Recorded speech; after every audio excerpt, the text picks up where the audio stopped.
During the most violent years of World War I, the front line was not just a battlefield. It stretched for miles through muddy trenches, where soldiers lived for days, sometimes weeks, under constant bombardment, relentless gunfire, and the permanent feeling that any movement could be their last. Silence was rare. Early warplanes flew low overhead, engines roaring above the trenches, while heavy artillery struck nearby positions, shaking the ground without warning and reminding everyone that death could fall from the sky at any moment. Inside those trenches, time seemed to lose its meaning. Day and night blurred together beneath smoke, mud, and exhaustion. Soldiers quickly learned that survival depended as much on luck as on vigilance. Any unfamiliar sound, any shadow out of place could mean danger. And yet, even in that brutal environment, stories began to circulate. Some were clearly exaggerated.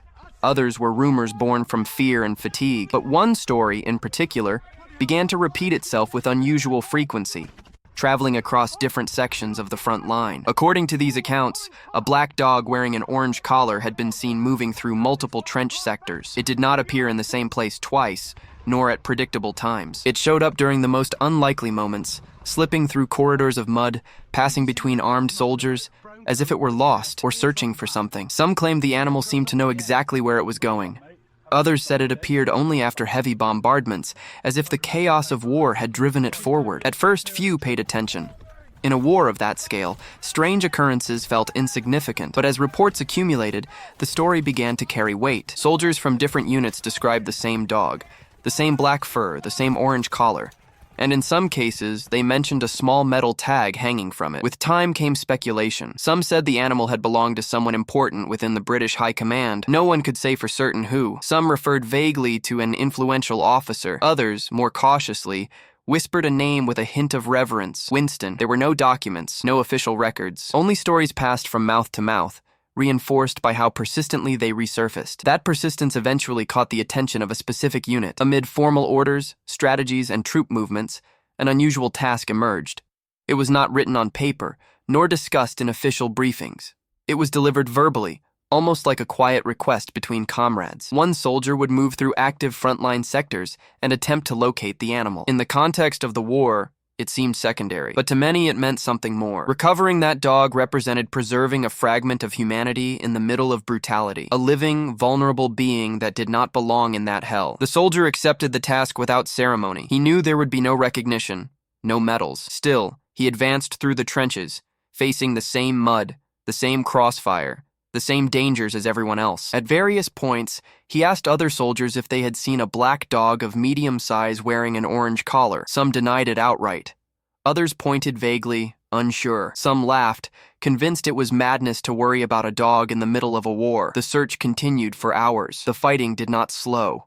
Explosions landed dangerously close. Shots were fired constantly toward the enemy line. Warplanes returned overhead, and the ground trembled beneath his boots. Still, the soldier pressed on, moving through different trench sections, crossing more devastated areas, always asking, always watching. Then, during one of the most intense moments of the fighting, the unexpected happened. Inside an active trench, among soldiers positioned and firing forward, the dog appeared. It was covered in mud, its body shaking, clearly out of place in that environment. It tried to press itself against the trench wall, seeking shelter from the deafening noise of explosions and gunfire. The contrast was immediate. Men prepared for combat, focused on survival, and among them, an animal that did not belong there. The soldier on the mission looked down, stunned. For a moment, he seemed unable to believe what he was seeing. He asked out loud what that dog was doing there. As he stepped closer, he grabbed the orange collar, now smeared with mud, and noticed a small metal tag attached to it. Engraved on it was a single name: Winston. From that moment on, the mission stopped being abstract.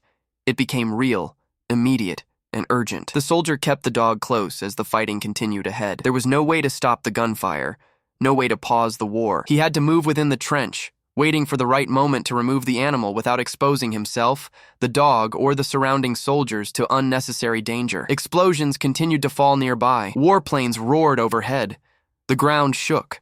The dog reacted to every impact, yet remained beside the soldier, as if it understood this was its only chance to leave alive. Repeatedly, the soldier reminded himself and others that this was not an ordinary action. He said again and again that he was on a special mission, that the dog was valuable, that it had to be taken back alive. Some soldiers helped, clearing space in the trench when possible. Others watched in silence, perhaps recognizing that even in the middle of war, that rescue represented something greater than orders or territory. The withdrawal was not quick.